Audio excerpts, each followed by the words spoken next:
Good morning, my brothers and sisters. Welcome to the book of James. That is season 7, and we're in episode 2. Yesterday we talked about James just right out of the bat saying, "Hello, trouble. Nice to meet you." That is when various trials come to us. So listen in here.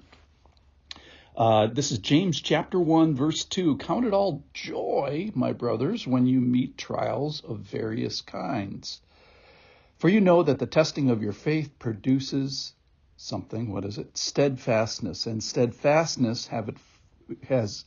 steadfastness have its full effect, that you may be perfect and complete, lacking in nothing. If any of you lacks wisdom, let him ask God." What kind of a God? "Who gives generously to all without reproach, and it will be given him. But let him ask in faith without doubting, for the one who doubts is like a wave of the sea that is driven and tossed by the wind. For a person must not suppose that he will receive anything from the Lord. He is a double-minded man, unstable in all his ways." All right, so you obviously know that there's trouble, and one of the goals of trouble is that we use it to achieve a goal. That is perfection, a complete and integrated, a whole life.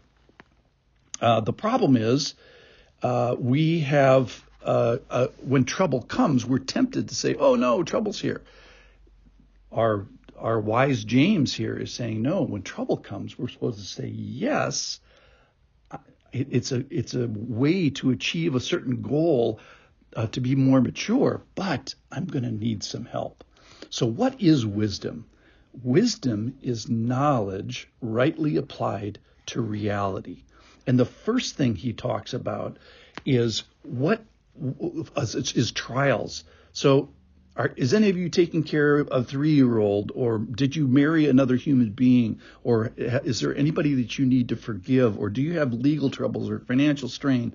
The point is, all these things of reality, all the reality of our world are going to do something to the most critical foundational aspects of ourselves. That is our faith.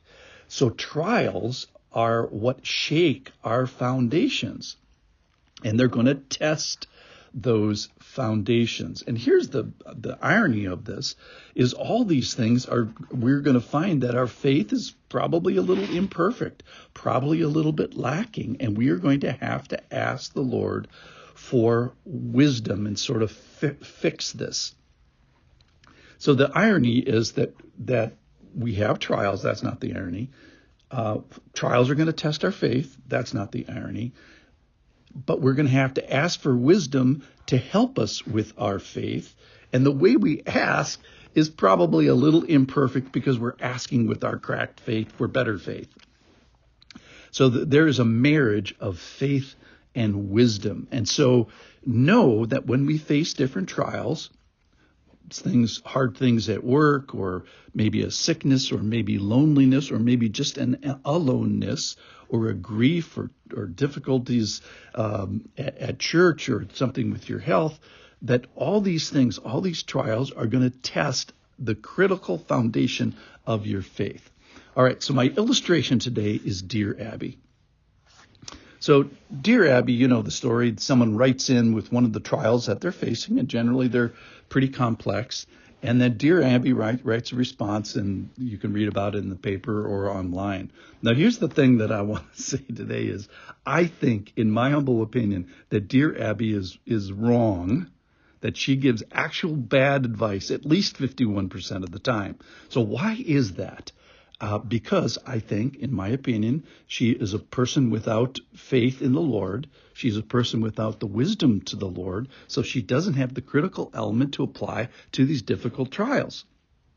So I always imagine, as I'm screaming at the paper and yelling at her bad advice, I'm imagining a second article written by a person who is wise, who responds wisely to the same questions that she is asking. So almost like a two-column kind of a thing. The Dear Abby answering and frustrating me, and then somebody writing who actually has the wisdom that we're talking about here.